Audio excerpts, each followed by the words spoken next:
Translation and purport.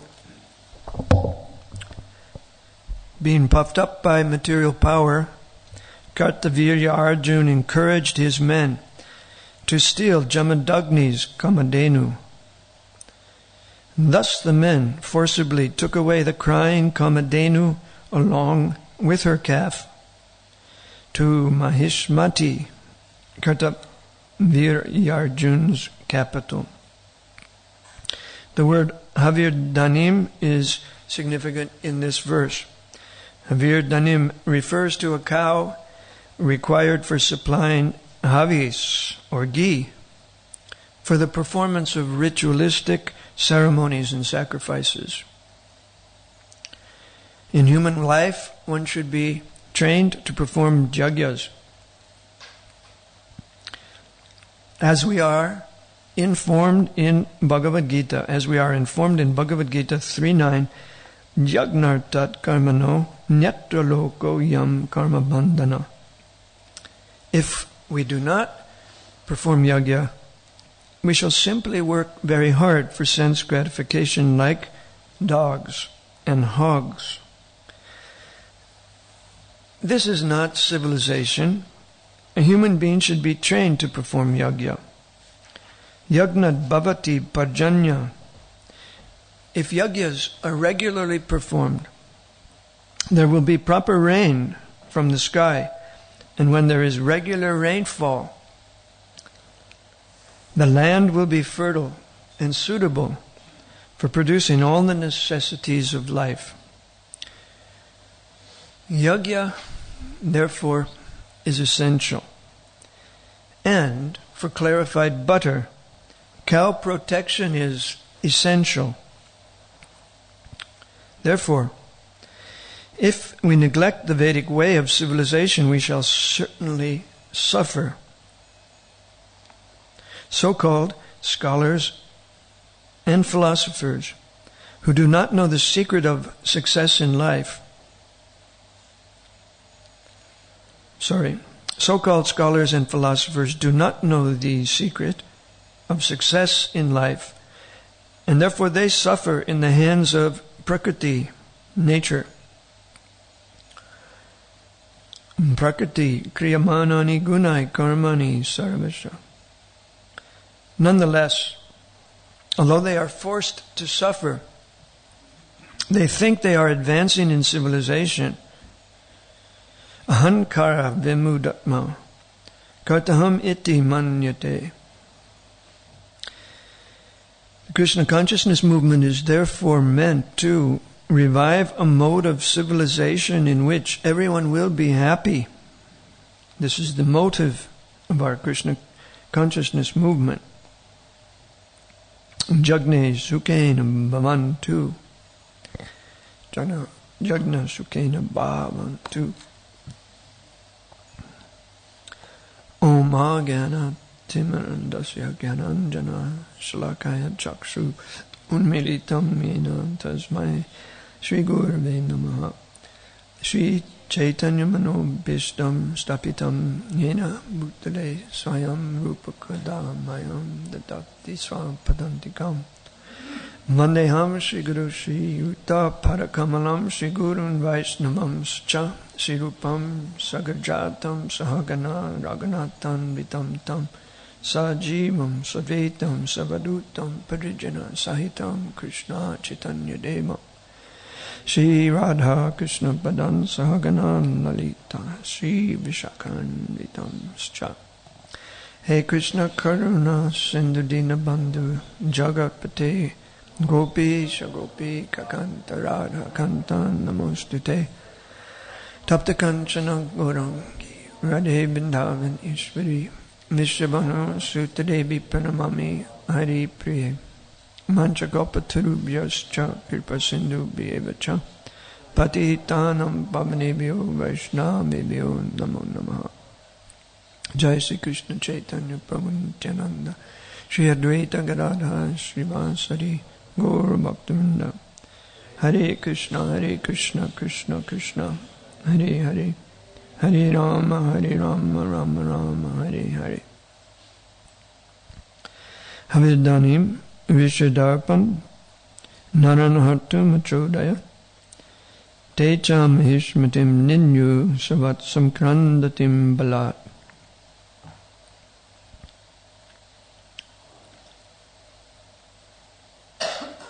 So there's some cruelty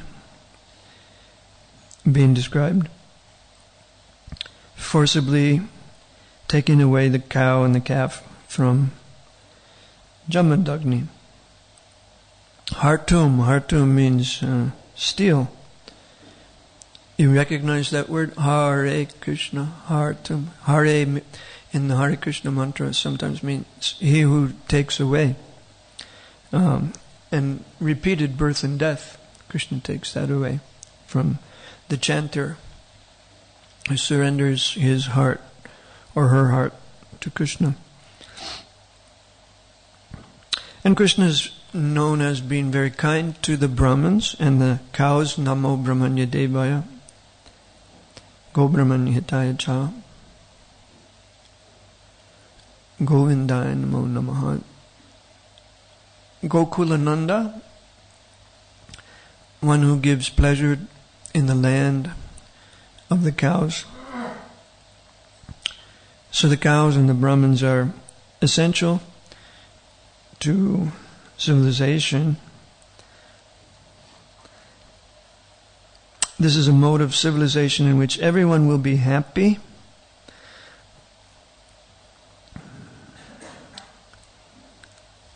And what is not civilization is represented by these men that Kartavirya Arjuna is encouraging to take away the calf and the cow. Because he's puffed up, Darpat. The Brahmin, the sage, is very humble. He is engaged in executing vows and austerities, and the opposing party are puffed up. They're thieves, and they're actually lunatics also, crazy, because they're doing something that will cause widespread destruction. When the son, Parshuram of Jamadagni, learns about this theft of the cow and the calf, he pursues the army of Kartavirya Arjuna. And he's known as Parshuram because he has a chopper. Parasha means chopper, so Parshuram. So he went after them. He's an incarnation of the personality of Godhead, therefore his power is unlimited. And he could defeat the whole army, which consisted of many divisions, Akshahini divisions. They're described very specifically as consisting of a certain number of soldiers, certain number of horses, and number of elephants, chariots. It's described specifically with particular numbers. So there were 27 of these divisions, and I multiplied out these numbers yesterday, and I can inform you that Parshuram single-handedly killed 1,860,000 soldiers, 374,000 chariot drivers, and the same number of elephants, and 1,115,000 horses. One man, but not an ordinary man. So he did this with the Shakti of only the personality of Godhead possesses. And then, of course, there was more fighting to take revenge against Parshuram. The relatives of Kartavirya Arjuna came and killed Jamadagni, his father. And the killing went on back and forth for some time. But Jamadagni's body was brought back to life by Parashuram. These are events that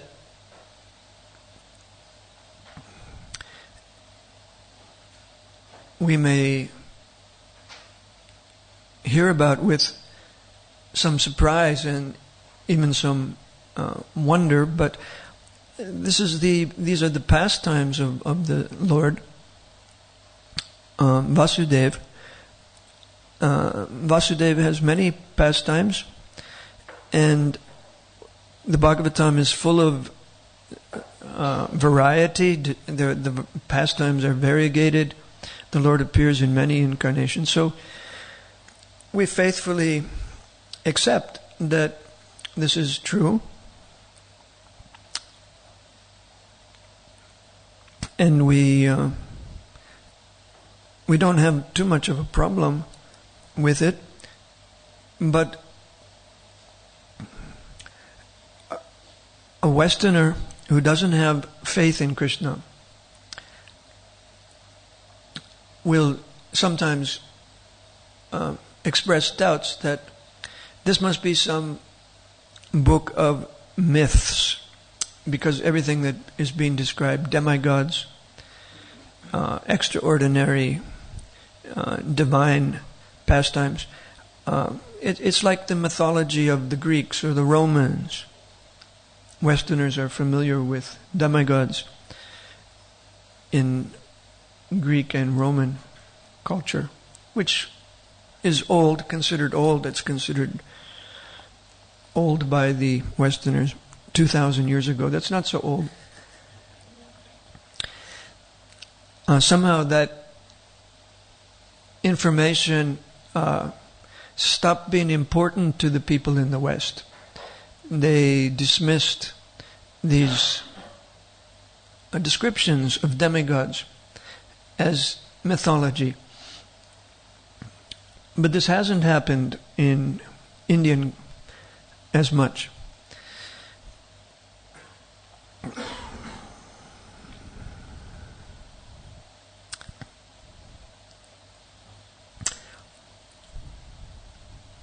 So we hear, as we did yesterday, we hear sometimes from the devotees from India. We heard the class by Kishori.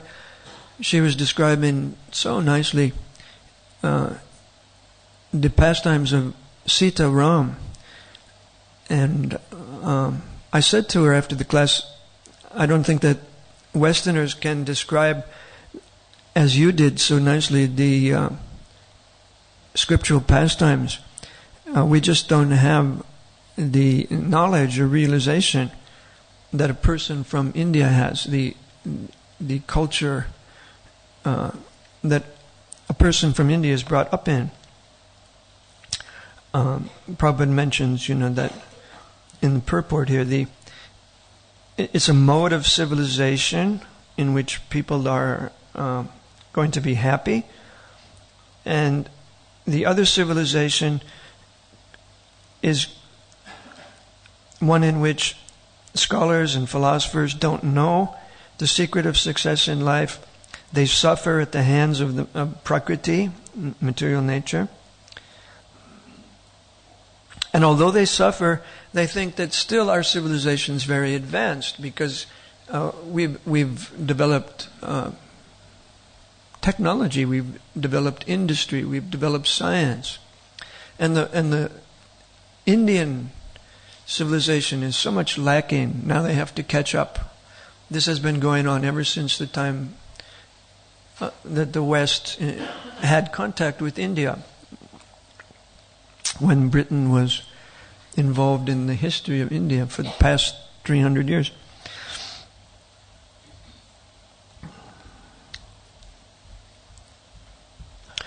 So Prabhupada is describing this civilization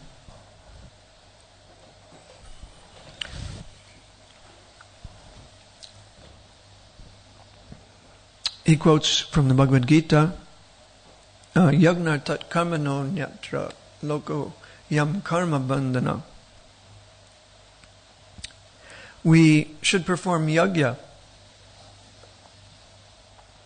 And if we don't, we'll simply work hard for sense gratification like dogs and hogs. So we don't want to be animals, that's the idea. We want to be human beings.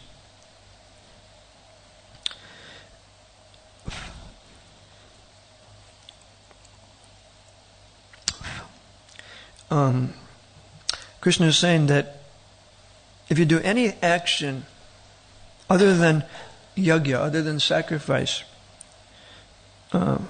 which has any action which has a purpose other than yajna, then that action will keep you in bondage. You won't get out of the cycle of birth and death. If you just engage in activity without any sense of yajna, you have to have some sense of yajna or sacrifice for the Supreme. And it's the great art of working. The great art of working is knowing how to get out of repeated birth and death.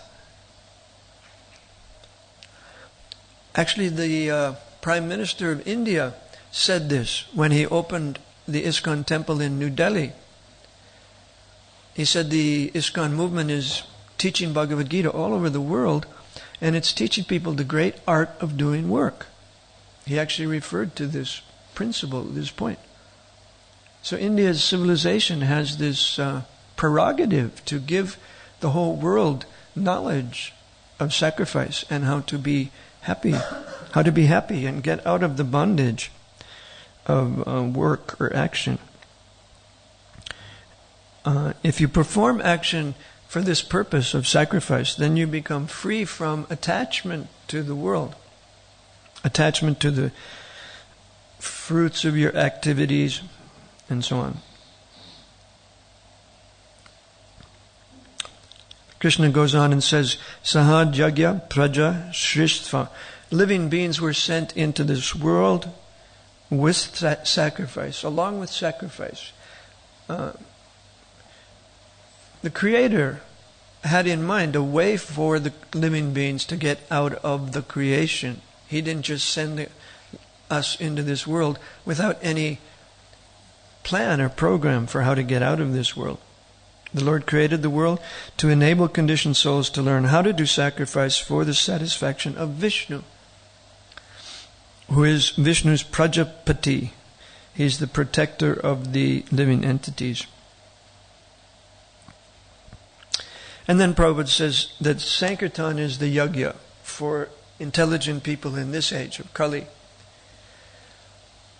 The Bhagavatam is describing civilization that's very old. It was compiled long time ago. And the civilization it describes was going on even much longer before that. So ghee, Kamadhenu, the Havirdanum, the Kamadhenu cow. These things are features of a very, very old system that actually comes along with the creation of the universe.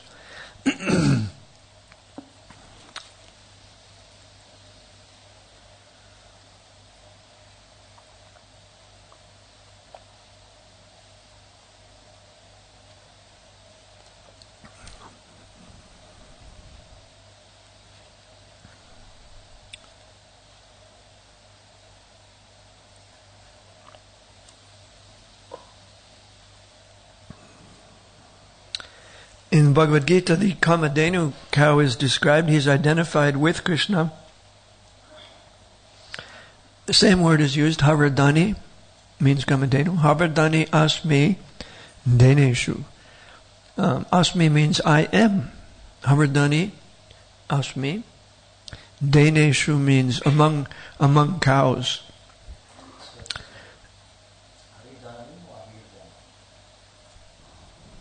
Please. Havir, yeah. Because Havir means butter. Yes. The board has a mistake. That's all right.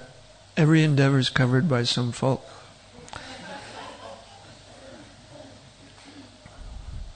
So Krishna identifies in the Bhagavad Gita, especially in chapter 10, he names, I think, 80 examples of things he identifies with in the world. And they're all the best things, the most splendid things.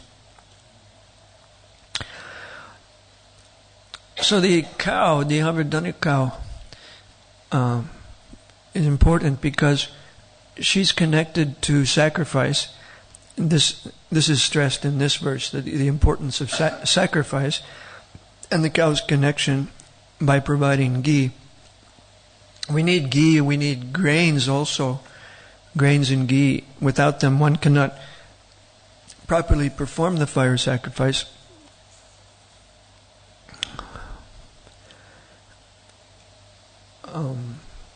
On Sunday we were at the Goshala. We had the annual letting out the cows into the pasture.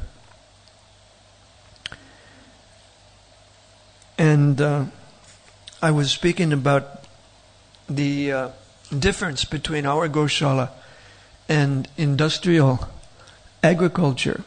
There's a whole industry connected to agriculture nowadays. It's supported by scientific research and huge economic interests. They supply the feed, they supply the equipment. They do many destructive things. And the characteristic that makes industrial agriculture different from our agriculture is that the cows are separated from the land.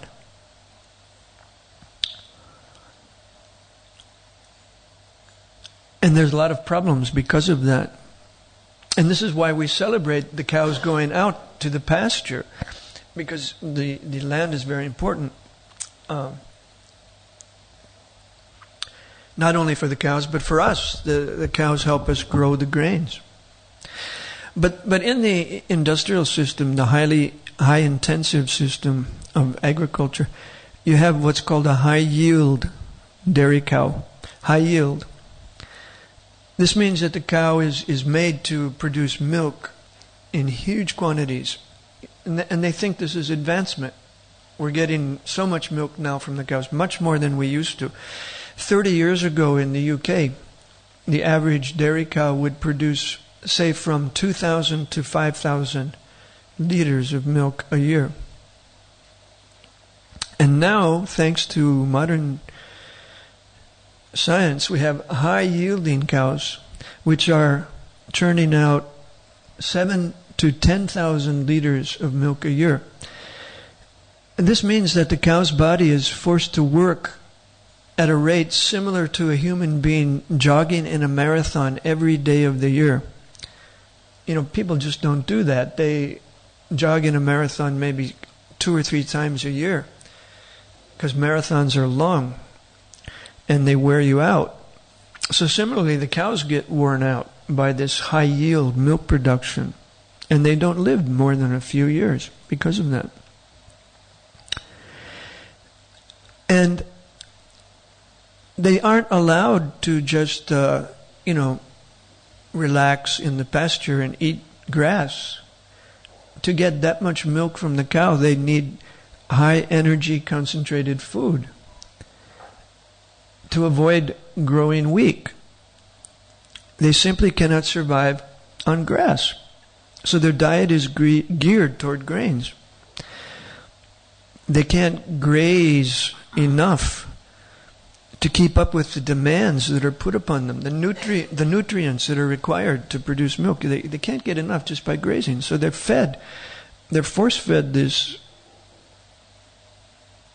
grain diet and hormones. So in this system of agriculture, it's unprofitable to let the cows go out to the pasture. And what you have as a result is called the zero grazing system. Zero grazing.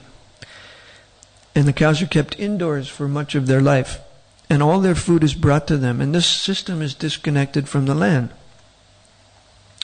But what's happening to the land, a lot of land is being systematically manipulated. Forests are being destroyed to make land available for growing the type of feed that these high-yield cows need. In the name of agriculture, destruction is going on. And the grains that could be fed to people who are starving in the world are going to the cows. And so much water is required also for this. In California now there's a drought, big drought. It's been going on for 4 years. But there's a lot of slaughterhouses in California, and they use a lot of water. But the government of California is not stopping the slaughterhouses from taking the water, and at the same time they're telling the people, you have to reduce the amount of water you use. So the governments are, run by Sudras, or men that are less than Sudras. They're not trained in this civilization of yagya. And as a result, they're suffering at the hands of material nature. No rain. The industry is being threatened. Agricultural industry is being threatened. Jai Sri Sri Radha Gokulananda Sitaram Lakshman Hanuman.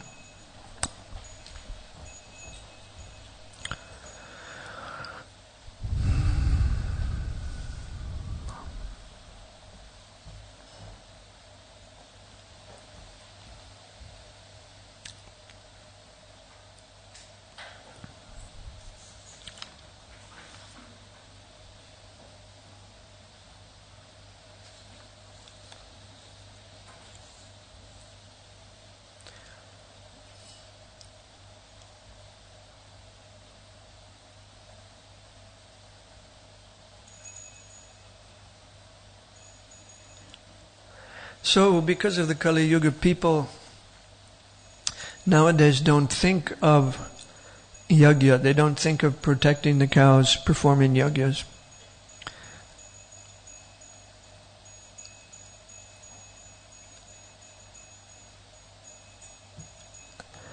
And yagyas are no longer required in the sense that they're described here. In the Kali Yuga, the yagya is simple. You don't need paraphernalia. You don't need all the grain and the ghee anymore to do the fire yagya. You just chant the names of the God. Prabhupada describes this in a purport. If one simply chants Hare Krishna, it's to be understood that he's performing all kinds of yagya.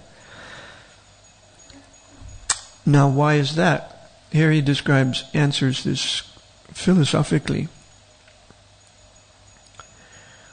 There's nothing within our vision except the energy of Krishna, Hare, and Krishna. There's no difference between Krishna and his energies.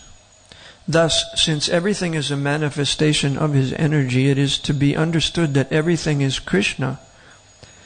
One simply has to accept everything in Krishna consciousness, and he's a liberated person. One should not misunderstand that because everything is Krishna, Krishna has no personal identity.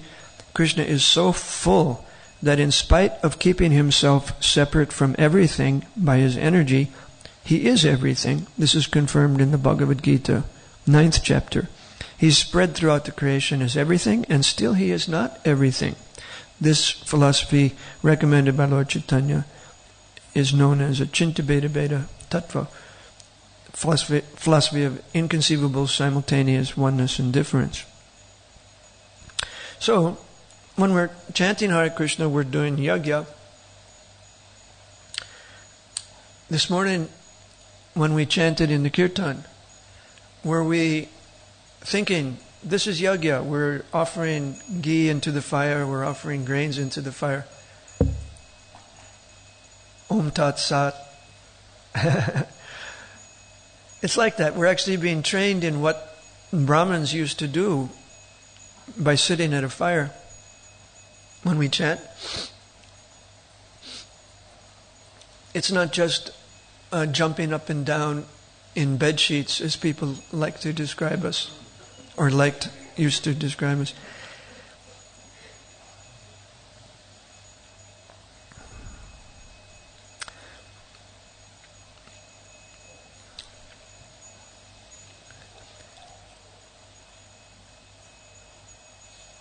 And for the Westerners,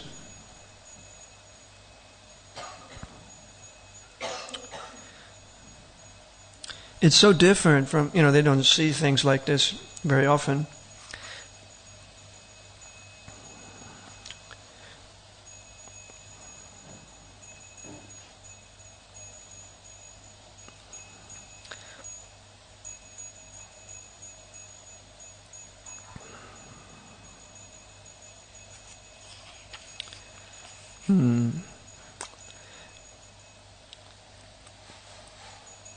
There's a new journal published by the ISKCON Studies Institute. That's the group of scholars at Oxford Center for Hindu Studies. ISKCON Studies Journal. This one is the second one that's been published. It contains the papers that were given at a conference, and the theme of the conference was had to do with the Hare Krishna movement and the education and the preaching and the conversion that devotees are trying to bring about. And especially in the West, we could say, the mission of the Hare Krishna movement, bringing something that was missing in the West. The mission is also to change the West.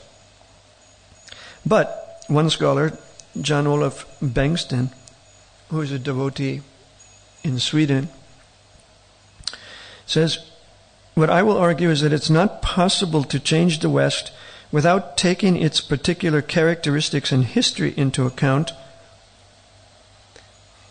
in a more conscious way, a more deliberate way, and a more discerning manner than has heretofore been done. So, when we're preaching, when we're going out on Sankirtan, we can't expect the Westerners to take it if we simply think we're going to impose this on the West and people just have to accept it, they have to take it, and if they don't, they're rascals, and we have to give some consideration to the Western cultural identity. It's not possible to change the West without taking its particular characteristics and history into account in a more conscious, deliberate, and discerning manner than has heretofore been done. The success of Srila Prabhupada's mission, we could say, as he says, depends on how ISKCON and its work are received in the West by Westerners. Prabhupada's mission was directed toward the West and Westerners. So,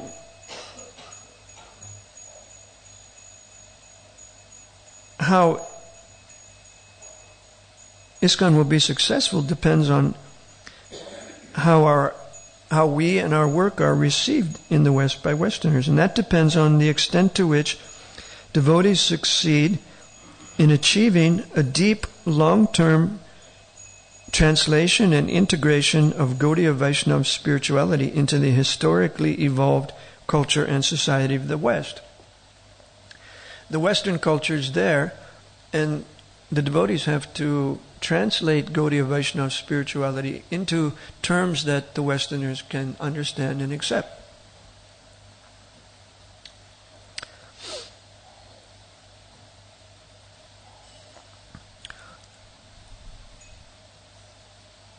So I've discussed in the class earlier the idea that some Westerners might doubt our scriptures. They might doubt the Bhagavatam and say it's mythology. So that's one thing we have to deal with. We have to, in our hearts, we faithfully accept it's not, and we have to, translate that into terms that they can make the scriptures understandable to them. And then we talked about the cows and agriculture, how it's different than what the demonic civilization thinks of when they think of the cow. So those are some of the ideas in this purport. Do you have any questions?